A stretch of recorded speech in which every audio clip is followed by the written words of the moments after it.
Hello, this is Scott Balicki. I'm a chemistry teacher at Boston Latin School, and in this screencast, I'm going to share some additional safety resources. To begin, I want to reiterate this idea that we should be viewing our teaching through the lens of safety. By doing so, during lesson planning, during lesson preparation, and delivery, we are following best professional practices. And by following these best practices, we're doing our best at ensuring that our students learn science in a manner that is safe. And we constantly reflect upon whether our lessons are safe and appropriate. We constantly reflect on whether our students are following necessary protocols during the lessons as a means to continually view our teaching through the lens of safety. That having been said, let me go over some additional resources which you can use in order to ensure that your teaching is safe. One resource is the science safety plan itself. It's a long document. It's a 62-page document. So I wanted to highlight that at the end of the science safety plan, the appendices are particularly useful. Appendix A, the student safety contract. Appendix B, the accident report form. Appendix E, particularly hazardous substances, substances which should not be used in lessons or demonstrations by a chemistry teacher in Boston. And just to note, none of these particularly hazardous substances are part of either the Living by Chemistry curriculum or any of the AP chemistry labs which the district supports.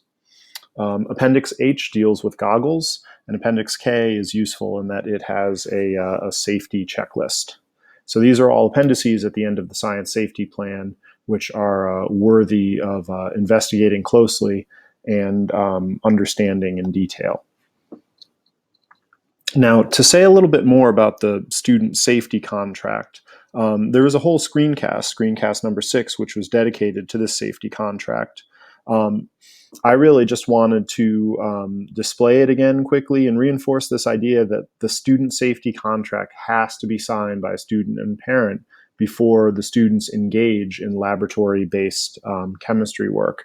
If you as a teacher are following the Living by Chemistry curriculum, this is going to happen very early in the curriculum. So it's essential that you get a copy of the student safety contract to all of your students as soon as possible so that they can engage in learning chemistry through doing labs, because that's the best part of doing chemistry, of course. So if we take a look at the student safety contract, and this is included at in Appendix A of the science safety plan, it just overviews general rules, clothing, accidents and injuries, handling chemicals, handling glassware and equipment, and heating substances. Has a brief little questionnaire about contact lenses, color blindness, and allergies, important things for teachers to consider when planning laboratories. But it's a 2-page document, and it is essential for teachers to be very familiar with and for all students to have signed a copy of before engaging in laboratory-based chemistry. The next safety resource that I want to recommend is the BPS Science Weebly. It has a dedicated page for safety resources. So let's go to the BPS Science Weebly here. Okay. So when we go to the website, we see on the scroll bar over here, we can get to the dedicated science safety page. Right? And on the dedicated science safety page, we actually see, whoops, I've gone to MCAS resources by mistake. Now we go to the science safety page, and we see that there is a whole symboloo which includes a lot of very particular information that's useful for us regarding safety. So this includes disposal guidelines for particular Living by Chemistry labs and AP chemistry labs, includes links to other safety resources, Flynn Scientific, NSTA Scientific safety resources, the American Chemical Society safety guidelines and resources. Don't get overwhelmed by the wealth of resources related to teaching science safely, but rather think of it as a place where you can find what you need during your planning, during your preparation, thinking about how you're going to deliver those particular lessons. Now, another safety resource, Flynn Scientific has actually designed a 7-hour safety course which teachers can complete in order to get an online certification from Flynn Scientific. You can also watch each of the 45 videos, and these 45 videos range in length. Some of them are very short, just a minute or two. Others are up to about a half hour. But collectively, one could watch all of them and get a safety certification. I actually watched them and have my safety certificate from Flynn, and I think it was a very useful exercise to complete.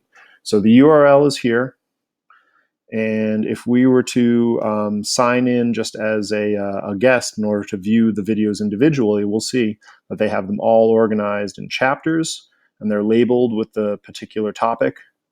And we can see on the right there that some of them are short, 2 or 3 minutes. Others of them are longer, 15, 20 minutes. Okay, and we go all the way through number 45 there.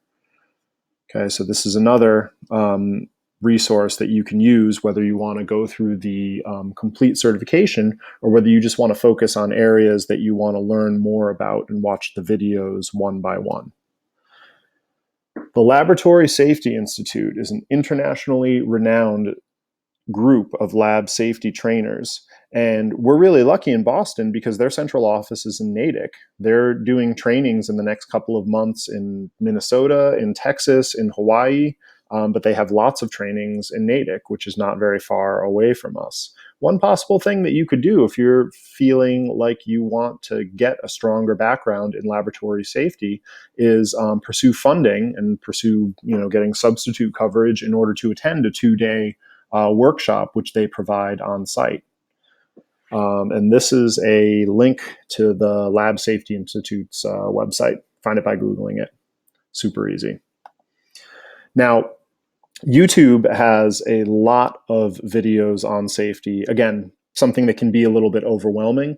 The Lab Safety Institute has actually created a playlist of 47 videos which are particularly good and relevant to high school teachers as they focus their training on high school teachers of science. The first video in their playlist is called After the Rainbow, and it's a video regarding what happened to a student who was injured in a chemistry demonstration gone awry that happened in 2006. This is a particularly touching and disturbing video, and this is something to help us remember this idea of viewing our planning through the lens of safety. So to finish up, there are lots of resources available. I've tried to just go through a couple of manageable resources to help you think about safety in your science classroom. Visit the BPS Science Weebly and email bpsscience@gmail.com with any questions that you have.